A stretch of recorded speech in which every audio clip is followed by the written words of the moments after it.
Magandang araw. Ayan, meron tayong mga bottle cap products sa harapan natin. Marami pa rin kasi nagtatanong kung ano yung mga ginagamit naming mga produkto. So, sa ngayon kasi wala kami ibang products na ginagamit kundi mga bottle cap. So, isa-isahin natin. So, ito, Egg 1000. Ay, sorry. Ito pala yung Vitamin Pro. Ayan. So, Vitamin Pro, ito yung ginagamit naming vitamins dun sa mga manok na inaalagaan namin. Sa ngayon, kasi mainit, binibigyan namin to ngayon ng Monday to Friday. So, 5 days yon sa hapon. Yung instruction naman, kapag bumili kayo, nakalagay naman dun sa sachet, tsaka dun sa box.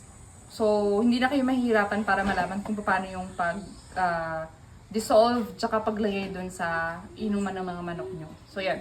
Vitamin Pro, binibigyan namin again Monday to Friday, every hapon. Okay? Tapos dito naman, yung Egg 1000. Egg 1000. Ito binibigay namin din ngayon kasi since matatanda na yung mga manok namin, more than a year na silang nangingitlog, tsaka napansin namin na bumaba yung egg production nila nitong mga nakarang araw. So binibigyan namin sila ngayon ng Egg 1000, Monday to Friday din, so parang Vitamin Pro, pero ang kaibahan, sa umaga namin binibigay.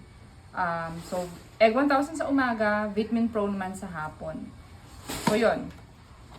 Ano to proven na rin namin talaga na effective dun sa pag-increase ng egg production ng mga manok namin. Okay? Tapos ito naman, Premoxil. Ito yung antibacterial analgesic na bottle cap product. So, nandito na rin naman yung mga nakalista kung para saan tong Premoxil. So, sabi dito para sa halak, sa pisik. Hindi ko alam yung pisik. Pa-comment down below na lang kung alam niyo yun.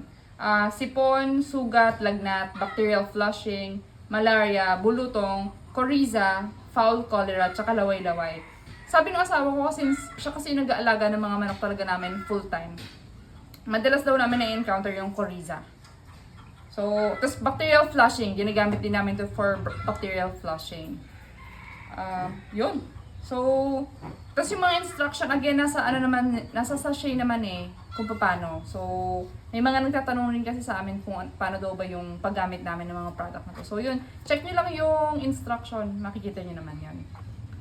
Yun. So, yun lang. Salamat!